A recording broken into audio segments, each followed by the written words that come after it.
Hi ಎಲ್ಲ ವಿದ್ಯಾರ್ಥಿಗಳಿಗೂ ನಾವು ಲಾಸ್ಟ್ ವಿಡಿಯೋದಲ್ಲಿ ಮಾನವನ ಕಣ್ಣು ಮತ್ತು ವರ್ಣಮಯ ಜಗತ್ತು ಎಂಬ ಪಾಠದಲ್ಲಿ ಮಾನವನ ಕಣ್ಣಿನ ಭಾಗಗಳು ಮತ್ತು ಅವುಗಳ ಕಾರ್ಯಗಳ ಬಗ್ಗೆ ಅಧ್ಯಯನ ಮಾಡಿದ್ವಿ.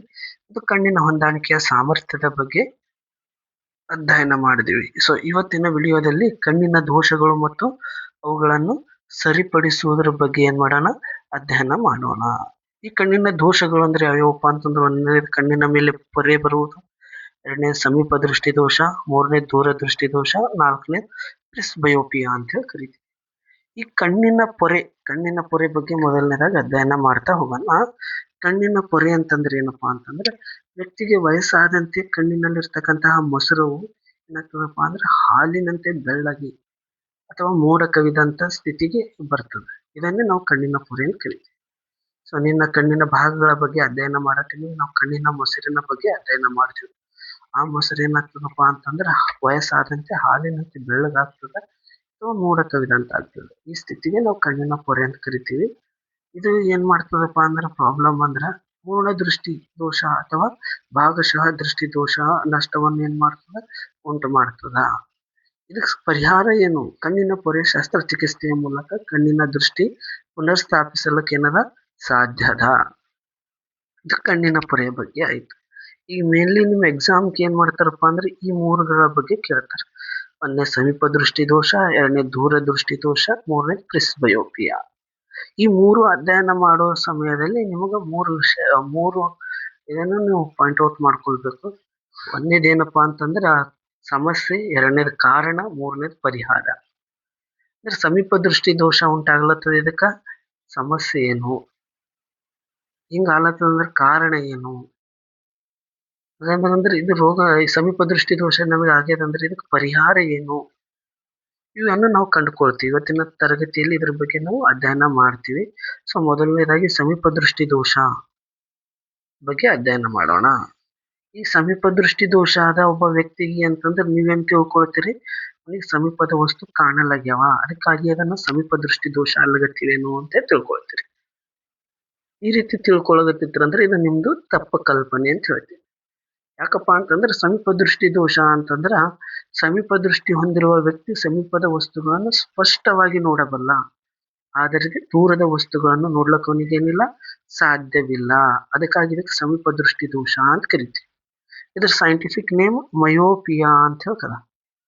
ಸೈಂಟಿಫಿಕ್ ನೇಮ್ ಮಯೋಪಿಯಾ ಅಂತ ಹೇಳದ.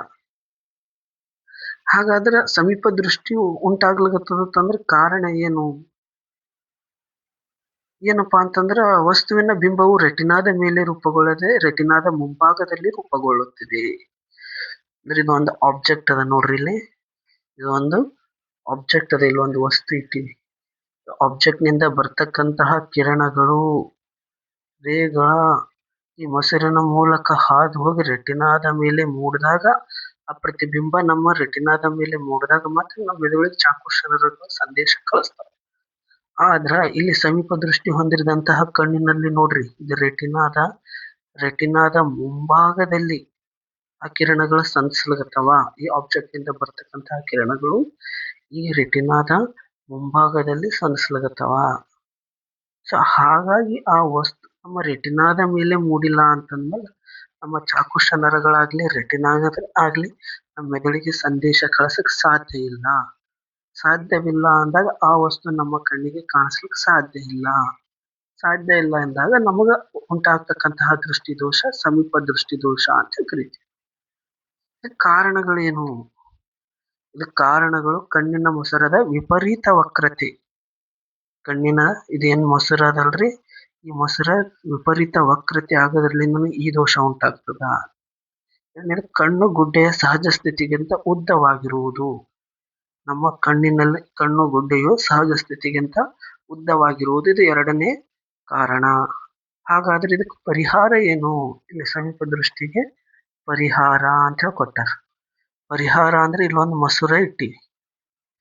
ಆ ಮೊಸರು ಏನ್ ಮಾಡ್ಲತ್ತದ್ರಪ್ಪ ಅಂದ್ರೆ ರೆಟಿನಾದ ಮುಂಭಾಗದಲ್ಲಿ ಮೂಡ್ತಕ್ಕಂತಹ ಕಿರಣಗಳನ್ನು ನಮ್ಮ ರೆಟಿನಾದ ಮೇಲೆ ಮೂಡುವ ಹಾಗೆ ಮಾಡ್ಲಾಗತ್ತದ.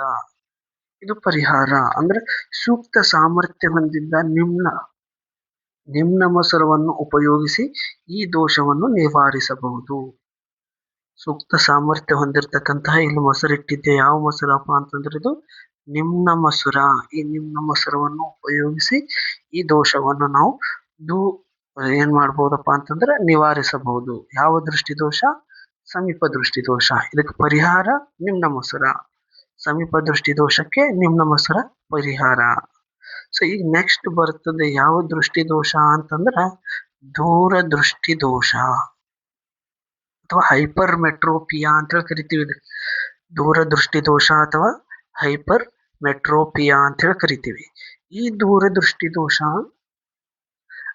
ನಾವು ಈ ಸಮೀಪ ದೃಷ್ಟಿ ದೋಷ ಓದಿದ್ದೇವಲ್ಲ ಅದ್ರ ಅಪೋಸಿಟ್. ದೂರದೃಷ್ಟಿ ದೋಷ ಅಂತಂದ್ರೆ ಹೈಪರ್ ಮೆಟ್ರೋಪಿಯಾ ಅಂತ ಹೇಳಿದ್ರೆ ಸೈಂಟಿಫಿಕ್ ನೇಮ್ ಅಂತ ಕರಿತೀವಿ.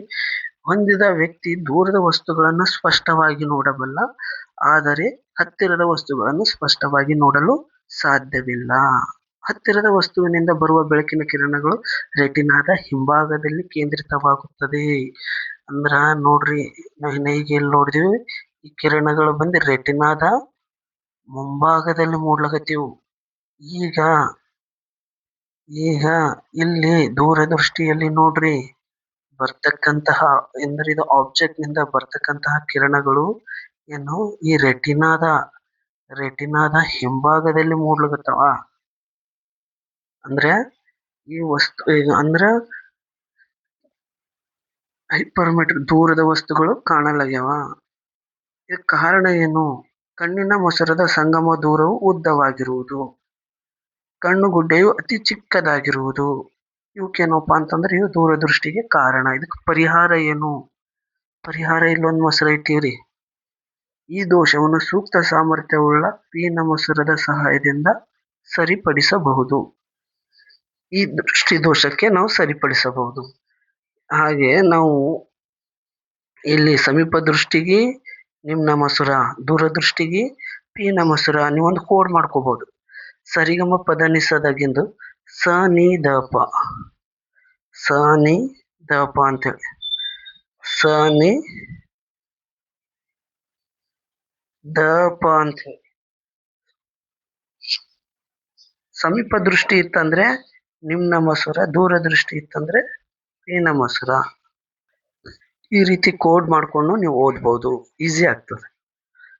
ಸ ನಿ ದ ಪ ಅಂತ ಹೇಳಿ ಸಮೀಪ ದೃಷ್ಟಿ, ನಿಮ್ನ ದರ್ಪಣ, ದೂರದೃಷ್ಟಿ ದರ್ಪಣ ಅಲ್ಲದು ಮೊಸರ, ದೂರದೃಷ್ಟಿ ಪೀನ ಮೊಸರ ಅಂತ ಹೇಳ್ಕೇಶಂದ್ರೆ ಓದ್ಕೊಳ್ಬಹುದು.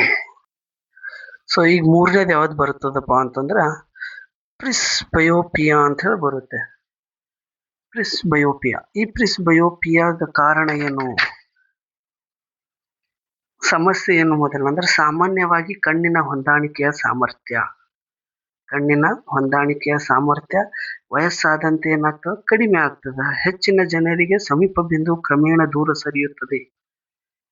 ಅಂತಹವರು ಹತ್ತಿರದ ವಸ್ತುಗಳನ್ನು ಕನ್ನಡಕವಿಲ್ಲದೆ ನೋಡಲು ಸಾಧ್ಯವಿಲ್ಲ. ಈ ದೋಷವನ್ನು ನಾವೇನಂತ ಕರಿತೀವಿ? ಪ್ರಿಸ್ಬಯೋಪಿಯಾ ಅಂತ ಹೇಳಿ ಕರಿತೀವಿ. ಏನಾಗ್ತದ? ವಯಸ್ಸಾದಂತೆ ಈ ಪ್ರಿಸ್ಬಯೋಪಿಯಾ ಕಾಯಿಲೆಯು ವಯೋಸಹಜ ಕಾಯಿಲೆಯಾಗಿದ್ದು ವಯಸ್ಸಾದಂತೆ ಏನಾಗ್ತದೆ? ಕೆಲವು ಜನರಿಗೆ ಸಮೀಪದ ಬಿಂದು ದೂರ ಸರಿತಾ ಹೋಗ್ತದೆ. ಅಂದ್ರೆ ದೂರದ ವಸ್ತುಗಳನ್ನು ಕ್ಲಿಯರ್ ಆಗಿ ಕಾಣಲ್ಲ, ಸಮೀಪದ ವಸ್ತುಗಳನ್ನು ಕ್ಲಿಯರ್ ಕಾಣಲ್ಲ. ಇಂತಹ ಕಾಯಿಲೆಗೆ ನಾವು ಪ್ರಿಸ್ಬಯೋಪಿಯಾ ಅಂತ ಕರಿತೀವಿ. ಈ ದೋಷ ಉಂಟಾಗಲು ಕಾರಣಗಳೇನಪ್ಪಾ ಅಂದ್ರ ಮೊಸರು ತನ್ನ ಸ್ಥಿತಿಸ್ಥಾಪಕ ಶಕ್ತಿಯನ್ನು ಕಳೆದುಕೊಳ್ಳುತ್ತದೆ ಅಥವಾ ಕ್ರಮೇಣ ಸಿಲಿಯರಿ ಸ್ನಾಯುಗಳು ದುರ್ಬಲಗೊಳ್ಳುವುದು. ಸಿಲಿಯರಿ ಸ್ನಾಯುಗಳ ಬಗ್ಗೆ ಅಧ್ಯಯನ ಮಾಡಿದೆವು. ಕಣ್ಣಿನ ಭಾಗಗಳ ಅಧ್ಯಯನ ಮಾಡಿದಾಗ ಅದು ಹಿಗ್ಗುವುದು, ಕುಗ್ಗುವುದು, ಮೊಸರಿನ ಹಿಗ್ಗುವುದು ಮತ್ತು ಕುಗ್ಗುವುದು ಸಹಾಯ ಮಾಡ್ತದೆ ಅಂತ ಹೇಳಿ ಅಧ್ಯಯನ ಮಾಡಿದ್ದೆವು.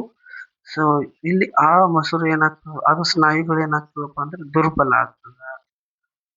ಕೆಲವೊಮ್ಮೆ ಕೆಲವರು ಸಮೀಪ ದೃಷ್ಟಿ ಮತ್ತು ದೂರದೃಷ್ಟಿ ಎರಡರಲ್ಲಿಂದ ಬಳಲಬಹುದು. ಇಂಥವರಿಗೆ ದ್ವಿಸಂಗಮ ಮೊಸರುಗಳ ಅವಶ್ಯಕತೆ ಇದೆ.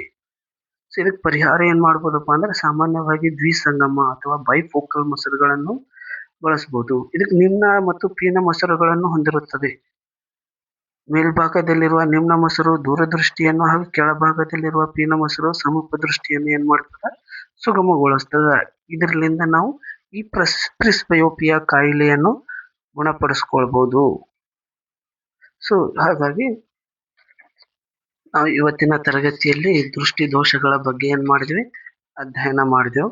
ಮುಂದಿನ ತರಗತಿಯಲ್ಲಿ ಪಟ್ಟಕದ ಮೂಲಕ ಬೆಳಕಿನ ವಕ್ರೀಭವನ, ಗಾಜಿನ ಪಟ್ಟಕದ ಮೂಲಕ ಬೆಳಕಿನ ವರ್ಣ ವಿಭಜನೆ ಅಥವಾ ನೈಸರ್ಗಿಕ ಬೆಳಕಿನ ವರ್ಣ ವಿಭಜನೆ, ಕಾಮನಬಿಲ್ಲು ಉಂಟಾಗುವಿಕೆ ಬಗ್ಗೆ ಅಧ್ಯಯನ ಮಾಡೋಣ ಅಂತ ಹೇಳಿ ಇವತ್ತಿನ ಈ ತರಗತಿಯನ್ನು ಮುಗಿಸ್ತೀನಿ. ಧನ್ಯವಾದಗಳು.